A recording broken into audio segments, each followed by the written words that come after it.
But we live sort of off the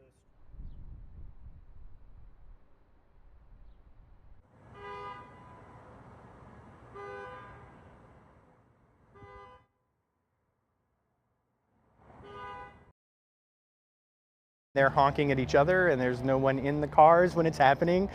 And that's absurd. That, I think, is the most frustrating thing about this, is that there's just nobody to talk to. And even at the corporate level, you know, I'm finding it difficult, not impossible.